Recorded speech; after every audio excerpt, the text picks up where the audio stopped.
अच्छा सर, मुझे ये बताएं, पाकिस्तान के इस टाइम जो कि मौजूदा हालात में पाकिस्तान के अंदर बिल बहुत आ गए हैं लोगों को। पहले तो मुझे पाकिस्तान के हमने आज तक हमारे हुक्मरान ने पाकिस्तान के भाई नहीं कुछ सोचा, पंजाब के बारे में कुछ क्या कहेंगे इस बारे से?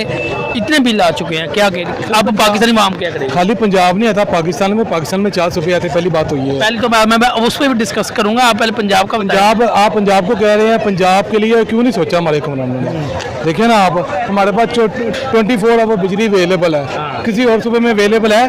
अच्छा ठीक, मुझे इस बात का जवाब दे।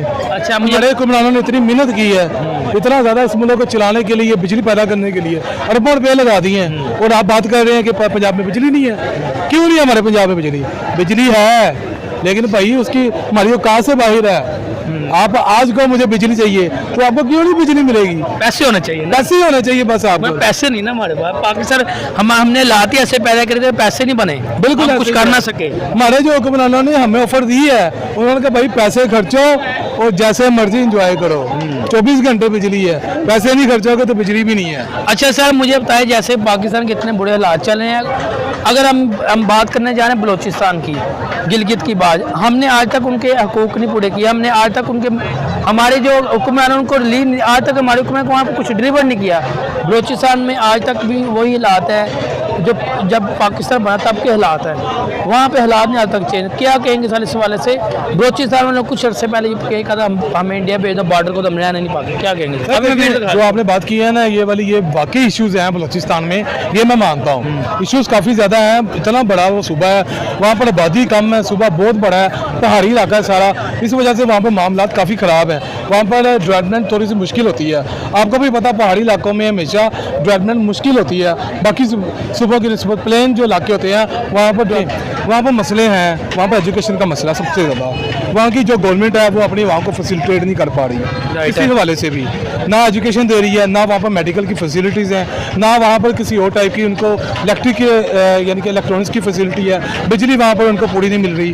बड़े मसले हैं बलूचिस्तान के, मैं समझता हूँ उन चीज़ों को, बट ये सॉल्व किसने करने हैं? ये हमेशा सूबों की जो गवर्नमेंट होती है इन्होंने सॉल्व करनी है। हर सूबा अपने सूबे के मामले में इंडिपेंडेंट है, वो अपने सूबे के जितने भी मामला है खुद चलाती है, वहाँ की जो गवर्नमेंट है, ये उनका काम है। अगर वहाँ के जो लोग कहते हैं जी हम आज़ाद नहीं हैं, वो इसलिए आज़ाद नहीं है क्योंकि जो वो लोग इलेक्टेबल जो लोग आते हैं उनको वो जो अपॉइंट करते हैं, वह जो वहाँ के वज़ीर आला है, ये उनका मसला है। क्योंकि देखिए, जो भी वज़ीर आला जो यानी कि नॉमिनेट होता है वो अपने सूबे का होता है, तो उनके लोगों का काम है जाके उसको पकड़ें, उससे पूछे भाई हमारे सूबे के ये मसले मसाइल है, आप इसको क्यों नहीं सॉल्व करते हो?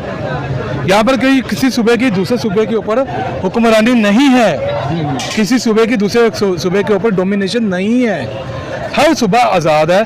पाकिस्तान ने हर सूबे को फ्री हैंड दिया हुआ है, सब पाकिस्तान का हिस्सा है। हम लोग नहीं चाहते कि हमारे कोई इस तरह के क्लैशेस पड़ें आपस में, हम लोग चाहते हैं पाकिस्तान हमेशा एकजुट होकर चले।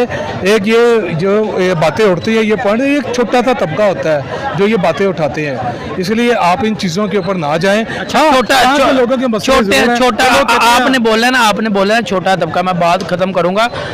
छोटा तबका, देखो अगर छोटा तबका ही तो हमारी तो मीडिया दिखाते नहीं। आज तक आपने कोई मीडिया में देखी हो, हमारी जो मीडिया जो न्यूज़ है वो चलती है पैसों पे। बलूचिस्तान की आज तक उन्होंने कोई न्यूज़ दिखाई हो पंजाब के अलावा? कोई बलूचिस्तान की न्यूज़ नहीं दिखाई, कोई एक न्यूज़ दिखाई हो?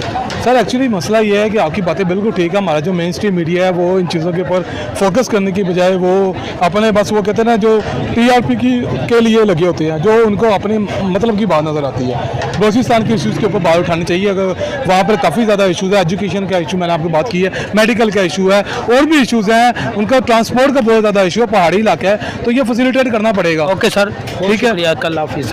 करें पाकिस्तान की इस टाइम मौजूदा हालात में आपको तो बिलों का क्या हालात है कि इतनी महंगाई हो चुकी है, लोग बाहर रैलियाँ निकालने लगे, एहतजाज शुरू हो गया है। कैसे यहाँ से निकाल लेंगे हम पाकिस्तानी को? अवाम किस तरह निकलेगी इस चीज़ों से? अवाम को तो निकालने से निकला जाएगा। देखें, ये मामला हैं क्यों, ये पॉलिसीज़ की वजह से होते हैं ना, कि आपकी जो एक मुल्क को लेके चल रहे हैं, तो इधर हमारे मुल्क में हमारी कंपनी हमको लेके चल रही है, तो जो हमें चला रहे हैं ये पॉलिसीज़ हैं। अब आपने कहा कि इतने मुश्किल हालात हैं, बहुत ज़्यादा। तो मुश्किल हालात ये आज तो नहीं हुए, ये कई महीनों से हैं, और मेरे ख्याल में जो अनस्टेबिलिटी है ये तब से है जब से अदम एतमाद आई है। तो ये जो एक तजर्बा हुआ, ये सारे उसके साइड इफ़ेक्ट हैं। और ये आ चुके हैं और हमें तो नज़र आ रहा है कि इसके बाद और बहुत क्रूशल ऐसी चीज़ें हमें नज़र आएंगी पाकिस्तान में कि जो होने जा रही हैं, जो नज़र आ रहा है कि लोगों का गुजर बसर नहीं हो रहा। तो आजकल बहुत बड़ा इशू है हमारे ये बिलों का, ठीक है। ये बिल ज़्यादा क्यों आ रहे हैं? इसलिए आ रहे हैं कि तकरीबन दो मेजर चीज़ें हैं जिससे हम एक आवाम का ना भुरकस निकाल सकते हैं। वो एक है हमारा सबसे पहले पेट्रोल और उसके बाद आ जाती है बिजली के यूनिट्स। ये एक ऐसी आइटम्स हैं कि जो पूरी कंट्री में फैली है, घर घर हर बंदे से इफेक्ट है। तो करते क्या है, इनके ऊपर टैक्सेस लगा के वो अपनी जो पॉलिसीज़ बनाई होती है उसकी जो नाकामियाँ हैं इसमें छुपाना चाह रहे होते हैं। अपने इनके जो एक्सपेरिमेंट है उनकी जो नाकामियाँ हैं उनको इसमें छुपाना चाह रहे होते हैं। तो टैक्स पे टैक्स लगा के अब ये जो फी टैक्सेस लग रहे हैं तो उसका जो पूरा बर्डन है आवाम के ऊपर है, ठीक है। तो आवाम अब उनकी कैपेसिटी नहीं है। इससे पिछले बिलों में वो सारा बेच बाच के बिल अदा कर चुके थे, अब ये बिल उनसे अदा नहीं हो पा रहे। तो मतलब इस सर हालात अगर बात करें इस टाइम इतने बुरे हालात हो गए हैं पाकिस्तान के अवाम के। अगर मैं यहाँ पे बात करूँ, यहाँ पे लोगों से, लोग यहाँ परेशान है, कहते हैं 50,000 बिल आ गया है। मुझे सर ये बताया, एक बंदे की 20,000 सैलरी है, वो 50,000 किस तरह बिल देगा? घर का रेंट उसका भी अगर रेंट होगा, गारंटीड होगा, 20,000 उसका रेंट, 10,000 15,000 तो मामूली चीज़ हो गई। रेंट जो है 15,000 रेंट आएगा, 50,000 बिल, वो किस तरह? सर ये डिफ़ॉल्ट सुनने में आके डिफ़ॉल्ट हो चुका है। ये आज का नहीं, डिफ़ॉल्ट तो बड़ी देर से हो गया। हमारे जो वज़ीर दिफ़ा थे ख्वाजा आसिफ, उन्होंने जब कहा था कि हम डिफ़ॉल्ट कर चुके हैं, और ये उससे पहले की बात है, डिफ़ॉल्ट बहुत देर पहले हो चुका है। इसको सिर्फ कंपनी छुपा रही है। अगर ये सिर्फ ओपन कर देते ना जी कि हम डिफ़ॉल्ट कर चुके हैं, तो शायद आवाम भी अपने आप को उसी तरीके से लेके चलती। इन्होंने अनाउंस नहीं किया, उसका ये रिएक्शन आ रहा है कि एकदम से आवाम का रद्द अमल आ रहा है। तो उस हवाले से मैं ये कहूँगी डिफ़ॉल्ट तो कर चुके हैं। और रही बात दूसरी आपकी कि